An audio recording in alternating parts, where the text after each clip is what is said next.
Assalamu alaikum wa rahmatullah. J'espère que vous allez bien. Bienvenue dans cette édition spéciale Ramadan de Café Confidence, 30 jours pour embellir son âme. Moi, c'est Shaima aka Vanilla Rose sur les réseaux sociaux. Hier, on a parlé très brièvement du bon comportement, en quoi il consistait et surtout son importance en islam. Mais le comportement lui-même a besoin d'une chose pour être accepté, c'est l'intention. C'est l'intention qui façonne le comportement. Vous l'aurez compris, dans cet épisode, on va parler de l'importance de l'intention, notamment dans les actes d'adoration et plus précisément ici, dans le bon comportement. Donc l'intention, la niya, est la base de toute action en islam. Et elle peut transformer un acte quotidien en adoration et donner une vraie profondeur à nos actions. Et dans ce cas-là, elle influence aussi notre comportement. Une intention sincère engendre des actes empreints de bienveillance, d'humilité et avant tout en recherchant la satisfaction d'Allah Azzawajal. L'objectif de l'épisode, c'est de comprendre pourquoi l'intention est si importante et comment la purifier pour mieux agir, notamment dans notre manière de nous comporter avec les autres. Alors déjà concernant les versets du Coran qui parlent de l'intention, on a déjà un point primordial dans l'intention, c'est l'exclusivité de l'intention pour Allah. C'est-à-dire appliquer un acte d'adoration uniquement pour lui et pour sa satisfaction. On a dans Surat al-Bayna, donc Surat 98, verset 5, Bismillah ar-Rahman ar-Rahim, il ne leur a été ordonné que d'adorer Allah en lui vouant un culte exclusif. Ce verset rappelle que toutes nos actions doivent être purement dirigées vers Allah, sans ostentation ni recherche de reconnaissance. On a aussi dans la Sourate 42, verset 20, Bismillah ar-Rahman ar-Rahim, celui qui désire la récompense de l'au-delà, nous lui en augmenterons le mérite, et celui qui désire la récompense ici-bas, nous lui en donnons ici-bas. Mais il n'aura aucune part dans l'au-delà. Et ce verset, justement, il nous montre que c'est ce que l'on recherche véritablement, c'est notre intention cachée qui déterminera ce que l'on en retirera. On a un hadith aussi qui nous parle de l'attention. D'après Omar ibn al-Khattab, qu'Allah l'agrée, le messager d'Allah alayhi salatu wassalam, a dit « Certes, les œuvres ne valent que par les intentions, et l'individu sera rétribué en fonction de son intention. Ainsi donc, quiconque dans l'émigration est vers Allah et son messager, alors son émigration sera vers Allah et son messager. Et quiconque dans l'émigration est pour un intérêt mondain qu'il veut acquérir ou pour une femme qu'il veut épouser, alors son émigration sera pour ce vers quoi il a émigré. » Et dans l'expression d'Al-Bukhari, certes, les œuvres ne valent que par les intentions, et chaque individu sera rétribué en fonction de son intention. Donc rapporté par Al-Bukhari et Muslim. Le prophète ﷺ a enseigné que toutes nos actions dépendent de notre intention.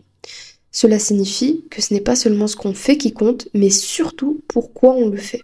Pour prendre l'exemple du hadith, prenons deux personnes qui accomplissent une même action.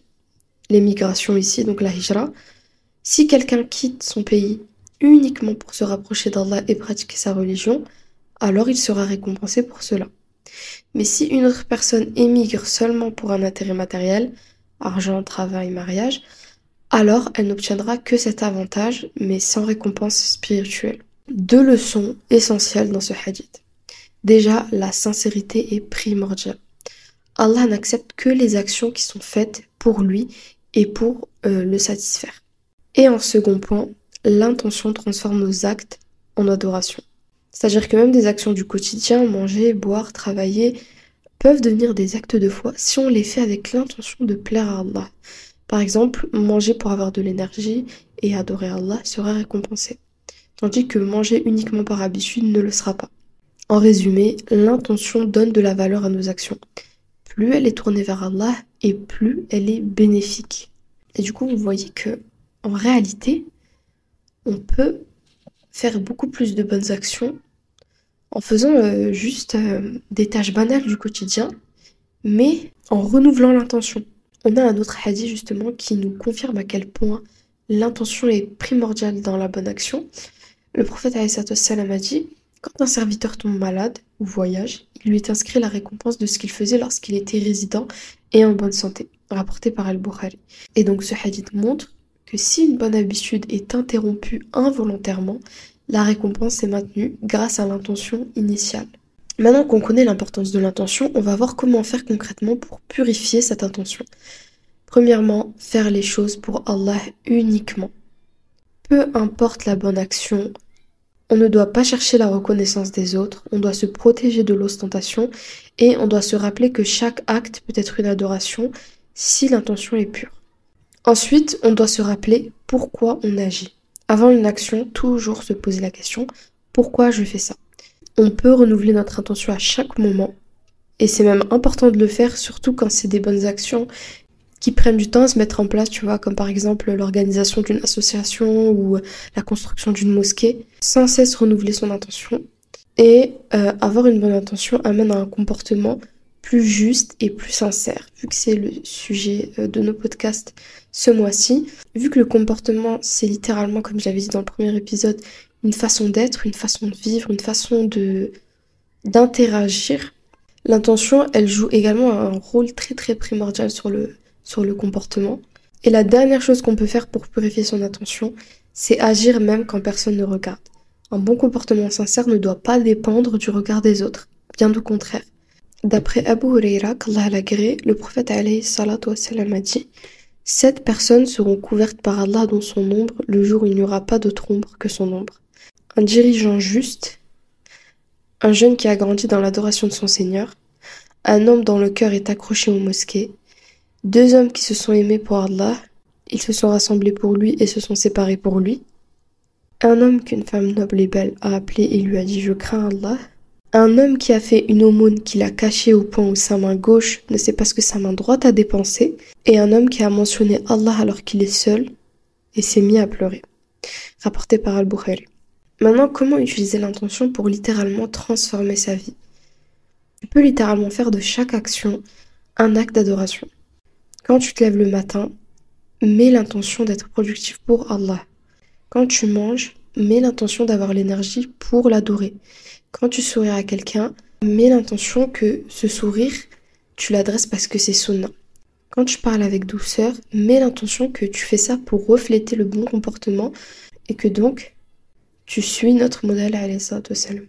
On va terminer le podcast du jour avec un dernier hadith qui illustre plutôt bien, encore une fois, l'importance de l'intention et à quel point les actes ne valent rien sans celle-ci. D'après Abu Huraira, qu'Allah l'agrée, le prophète alayhi salatu wassalam a dit « Certes, les premiers des hommes qui seront jugés le jour du jugement seront un homme qui est mort en martyr, il sera apporté, Allah lui fera reconnaître ses bienfaits sur lui et il les reconnaîtra. Et il va dire « Et qu'as-tu fait avec ces bienfaits ?» Il va dire « J'ai combattu pour toi jusqu'à ce que je meure en martyr. » Allah va dire « Tu mens, tu as plutôt combattu pour que l'on dise que tu étais courageux et cela a été dit. » Ensuite, Allah va ordonner qu'il soit traîné sur son visage jusqu'à ce qu'il soit jeté dans le feu. Ensuite, un homme qui a appris la science, l'a enseigné et a lu le Coran. Il sera apporté et Allah lui fera reconnaître ses bienfaits sur lui. Et il les reconnaîtra. Il va dire « Et qu'as-tu fait avec ces bienfaits ?» Il va dire « J'ai appris la science, je l'ai enseigné et j'ai lu le Coran. Tout cela pour toi. » Allah va dire « Tu mens, tu as plutôt appris la science pour que l'on dise que tu es un savant. Et tu as lu le Coran pour que l'on dise que tu es un lecteur. Et tout cela a été dit. » Ensuite, Allah va ordonner qu'il soit traîné sur son visage jusqu'à ce qu'il soit jeté dans le feu. Puis pour terminer, un homme à qui Allah a accordé ses largesses et à qui il a donné de tous les types de biens. Il sera apporté et Allah lui fera reconnaître ses bienfaits sur lui et il les reconnaîtra. Il va dire « Et qu'as-tu fait avec ces bienfaits ?» Il va dire « Il n'y a pas une seule chose dans laquelle tu aimes que l'on dépense sans que je n'y ai dépensé pour toi. » Allah va dire « Tu mens, tu as plutôt dépensé pour que l'on dise que tu es généreux et cela a été dit. » Ensuite, Allah va ordonner qu'il soit traîné sur son visage jusqu'à ce qu'il soit jeté dans le feu. Rapporté par Muslim. Ce hadith illustre parfaitement l'importance de l'intention dans nos actions et leur acceptation par Allah. Comme les autres hadiths, il met en garde contre l'ostentation et montre que les actions en apparence pieuses, martyrs, science, générosité, n'ont aucune valeur sans une intention sincère. Et vous savez, ce hadith me fait beaucoup penser à la liste de défis que j'ai mis en place pour ce mois-là. Au-dessus de la liste, j'ai écrit qu'avant d'effectuer chaque défi, ce serait bien de renouveler son intention pour être sûr qu'elle soit pure. Puisque, comme on l'a vu dans le premier épisode spécial Ramadan, il me semble, comme je vous l'avais dit, l'aspect to-do list, l'aspect défi, l'aspect challenge, même si c'est tout bête, même si c'est tout léger, il faut bien faire attention à renouveler son intention parce que on peut très vite voir plus ça comme une mission à accomplir, un challenge à relever, un défi à accepter, que faire ça à 100% pour rechercher la satisfaction d'Allah.